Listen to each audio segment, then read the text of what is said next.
الحمد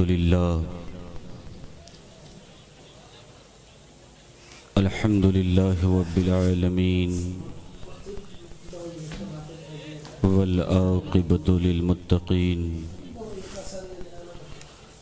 والصلاة والسلام على سيد المرسلين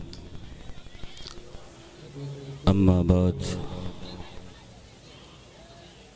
فأعوذ بالله من الشيطان الرجيم بسم الله الرحمن الرحيم يا أيها الذين آمنوا اتقوا الله وكونوا مع الصادقين صدق الله العظيم وصدق رسوله النبي الأمين المبين المعين الكريم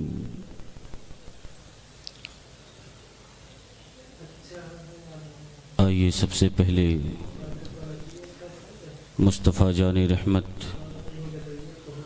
سرور کائنات فخر موجودات صلی اللہ تعالی علیہ وسلم کی بارگاہ قدس میں درود پاک کا نذرانہ پیش کریں اور پڑھیں اللہم صلی علی سیدنا شفیعنا مولانا محمد بارک سلم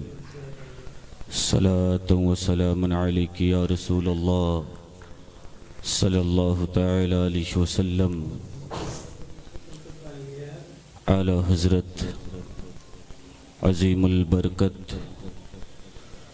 مجدد دین و ملت الشاہ امام احمد رضا خان فاضل بریلوی علیہ الرحمت و رضوان ارشاد فرماتے ہیں سرور کہوں کی مالک و مولا کہوں تجھے سرور کہوں کی مالک و مولا کہوں تجھے باغ خلیل کا گل زیبا کہوں تجھے سرور کہوں کی مالک و مولا کہوں تجھے باغ خلیل کا گل زیبا کہوں تجھے لیکن رضا نے ختم سخن اس پہ کر دیا لیکن رضا نے ختم سخن اس پہ کر دیا خالق کا بندہ خلق کا آقا کہوں تجھے حضرات بڑی خوشی کی بات ہے آج ہم اور آپ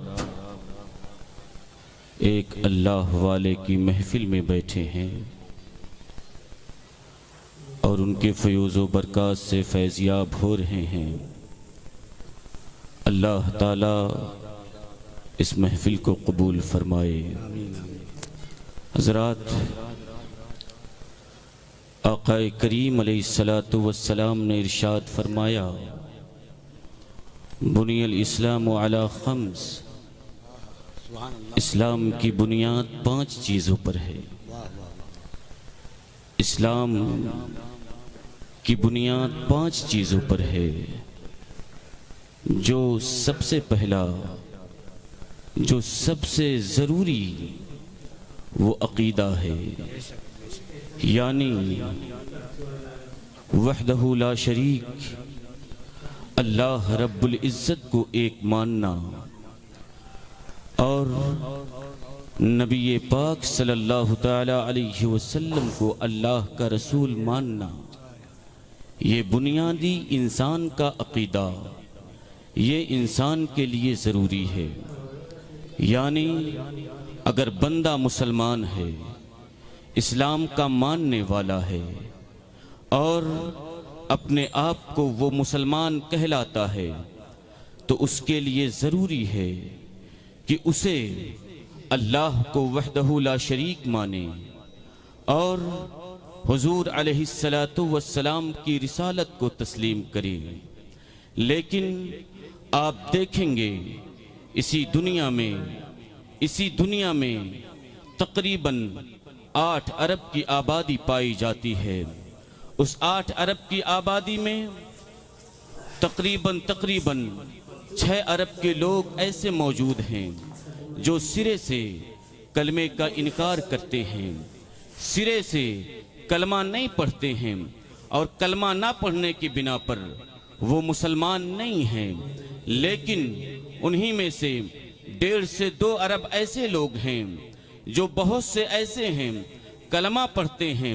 کلمہ پڑھنے کے باوجود بھی وہ مسلمان نہیں ہیں۔ آپ سوچیں گے کہ جب اسلام کی بنیاد لا الہ الا اللہ محمد رسول اللہ صلی اللہ تعالی علیہ وسلم ہے، تو وہ لوگ جو کلمہ پڑھ رہے ہیں، کلمہ پڑھنے کے باوجود وہ کیوں مسلمان نہیں ہیں؟ کچھ لوگ اسی دھرتی پر پائے جاتے ہیں، کلمہ پڑھنے کے باوجود وہ مسلمان نہیں ہیں، اس وجہ سے کہ وہ کلمہ تو پڑھتے ہیں لیکن کبھی وہ اللہ کی شان میں گستاخیاں کر دیتے ہیں۔ اور انہی میں سے کچھ لوگ ایسے ہیں جو لوگ کلمہ تو پڑھتے ہیں اور یہ کہہ دیا کرتے ہیں معاذ اللہ، اللہ جھوٹ بول سکتا ہے۔ اسی دھرتی پر کچھ لوگ ایسے بھی موجود ہیں جو حضور کی شان میں گستاخیاں کرتے ہیں اور کہہ دیتے ہیں کہ معاذ اللہ، اللہ رب العزت کو، اللہ رب العزت نے اپنے حبیب کو جو پیدا کیا، محمد کو پیدا کیا، معاذ اللہ انہیں پیٹھ پیچھے کا علم نہیں ہے۔ اسی دھرتی پر موجود کلمہ پڑھنے والے کچھ لوگ ایسے ہیں جو حضور کی شان میں گستاخیاں کرتے ہیں۔ بھلا آپ بتائیے، کلمہ تو پڑھ رہے ہیں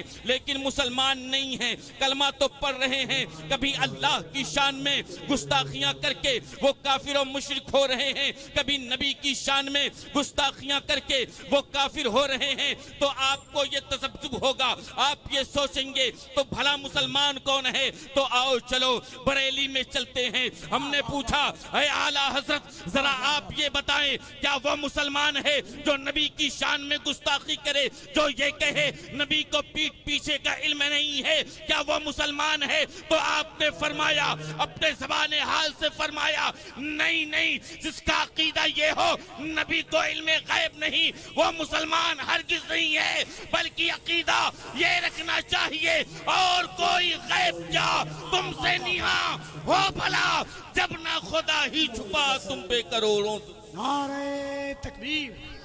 نعرہ رسالت، عرص حضرت سیدنا ناصر الدین، علماء اہل سنت، مسلک اعلیٰ حضرت، فیضان غوث اعظم، فیضان غریب نواز، فیضان مخدوم اشرف۔ حضرات، واہ واہ واہ، اس بات سے سارا مسئلہ حل ہو گیا کہ جو مسلک اعلیٰ حضرت کو مانے گا، آقا کریم علیہ السلام نے جن کی اتنی عزت بڑھائی، اعلیٰ حضرت رضی اللہ تعالی عنہ کو جو مانے گا، انہوں نے جو ہمیں بتایا، انہوں نے جو ہمیں طریقہ سمجھایا، اس پر عمل کرے گا تو ببانگ دہل یہی اعلان کریں گے کہ وہی سچا مسلمان، وہی سنی مسلمان ہے۔ حضرات، اعلیٰ حضرت رضی اللہ تعالی عنہ، ان کی ذات اتنی عرفہ و اعلیٰ ہے، اتنی بلند و بالا ہے۔ آج ہم اعلیٰ حضرت کا نام لیتے ہیں، ہر جگہ اعلیٰ حضرت کا گن گاتے ہیں، ہر جگہ اعلیٰ حضرت رضی اللہ تعالی عنہ کا ذکر کرتے ہیں۔ آپ کو پتا ہونا چاہیے اعلیٰ حضرت کا ذکر ہم کیوں کرتے ہیں، اعلیٰ حضرت کو یاد کیوں کرتے ہیں۔ اس عرس میں بیٹھ کر کے یہ جو عرس منا رہے ہیں، یہ عرس جو کر رہے ہیں، اگر اعلیٰ حضرت نہ ہوتے ہمیں عرس کرنے کا سلیقہ نہیں معلوم ہوتا، اگر اعلیٰ حضرت نہ ہوتے تو ہمیں پیر کی باتیں نہیں معلوم ہوتی، اگر اعلیٰ حضرت نہ ہوتے ہمیں حضور کا عشق معلوم نہ ہوتا، اگر اعلیٰ حضرت نہ ہوتے تو ہمیں علم کی اہمیت معلوم نہ ہوتی۔ یہ اعلیٰ حضرت کا کرم ہے۔ ایک مرتبہ آپ اپنے کاشانے میں بیٹھے ہوئے تھے، خط پڑھا جا رہا تھا، کچھ لوگ خط میں سوال کر رہے ہیں۔ ایک خط ایسا آیا جس میں یہ لکھا ہوا تھا، اعلیٰ حضرت کو گالیاں لکھی ہوئی تھی۔ اعلیٰ حضرت نے جب دیکھا مسکرانے لگے۔ آپ کے جو شاگرد تھے، پڑھ رہے تھے، انہوں نے کہا حضور آپ تو دیکھ رہے تھے، ابھی تک مسکرا نہیں رہے تھے،